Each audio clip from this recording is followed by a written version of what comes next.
What's up, guys? Today we're going to be talking about my pet chameleon, Loki. He's a veal chameleon. We're just going to be talking about his care, his responsibility if you are thinking about getting one, and I'm going to kind of either shy you away from it or get you towards it depending on what you had in mind, because they're very worky animals. And also something to think about is they don't like being handled too much. Now, he's been handled a lot, so he's more used to it than other chameleons might be. But if you were just never to work with them, they're very, very territorial, very shy. That's why they like to be hidden in the trees. So you may have heard that they change color to their environment. Now, this is not true at all. They actually change color to their mood. So as you can see, he's really light green and colorful right now, so he's relaxed and pretty calm. Now, whenever I first take him out of the tank, he doesn't like coming out of his enclosure over here. He doesn't like coming out of his enclosure at all because he is kind of, he gets kind of stressed out when I try to get him, and he turns a very dark brown. I wish I could get him to replicate that, but again, I don't want him to be stressed. But I will try to get a video of him doing that and get that in here. But anyways, so we're going to be talking about their diet and everything, and I'll try to get him to eat if I can. It does not feel very good. They have very sharp little claws to cling onto the trees with, and when he crawls up my arm, it scratches my arm, the soft spot of my arm right here. Anyways, so we're going to get some worms out. We're going to try to feed him. Now, before we feed him this worm, we're going to dip it in some calcium or some vitamins, because normally I just shake him around in a dish, but we'll try to get him to eat this. He's been climbing further and further up my arm. We'll see if he'll eat it though. Now, he had a vitamin A deficiency because, see, when I first got him, I was not aware that they need all the vitamins. I knew they needed calcium, so I had a calcium mix I put in there, but he got a lack of vitamin A. He might just eat it out of my hand, actually better.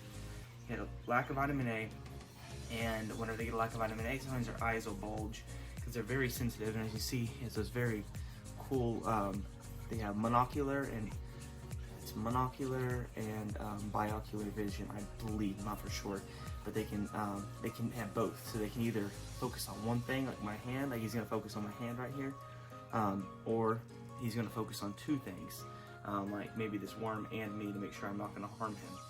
But he's a male, so he's very territorial. So if you want something that's more fun to play with, I would definitely lead towards either a Jackson chameleon, a panther chameleon, or a female veal chameleon. They don't get as large, just the largest species of chameleon. They can get up to 2 feet in length. He is almost fully grown, and he's probably about, I would say, from head to toe, 16 inches, maybe less. But he's not done growing, actually. He's a little over a year old, but they grow for 2 years. He's checking this thing out. Maybe he might get it. But like I was saying, with his eyes, he has trouble sighting in on what he sees. That's why I'm going to put his, once it gets warmer and the nights don't get below 60 degrees, because they don't like it below 60 degrees. They can go below, they can go down as low as 50, but they do not like it. But so we're going to take this, take his enclosure and put it outside whenever the nights don't get below 60 degrees, and keep him out there so he gets sunlight. So that's where he gets most of his vitamins and everything, from the sun, vitamin D, which is calcium. But if he doesn't get the calcium he needs because of his light, he gets what's called metabolic bone disease, and he has a little bit of it here. Most of them get it if they're enclosures. They live inside their entire life, but he has a little bit, I don't know if you can see it, of a bump right there. You can see it. I believe that's all it is. His bones have kind of grown, and his spine's a bit out of whack in places, but he seems to be just fine. Doesn't seem to be in any pain of any sort, and he can definitely live. I've seen it so bad that they get double joints. They cannot move their legs. Their crest will be sideways and stuff, and it's just not good. But if I can get him to eat, but he's not seeming to want to eat, because he just ate a little bit ago. But I'm seeing if I can get him to eat one more time. He's definitely checking me out more than the worm. Like I said, they're very shy. Even if they are, you get timid ones, they still are pretty shy animals. Oops.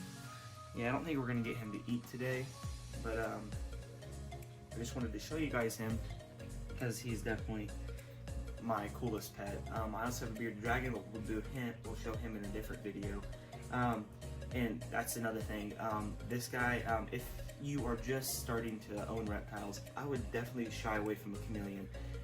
These are the most hardy chameleons. They can survive under the least amount of affection, but you still need to mist on their cage 2 times a day. It's best to get a dripper or maybe a waterfall like I had in his over here, and because it's just they have to drink a lot. They don't drink standing water. They only drink water on the mist on leaves and stuff. And you see he's very active. He's very warm. He's been basking under his light, so he has a lot of energy right now. At night, I normally do leave his lights on most of the time, so he gets the most amount of calcium.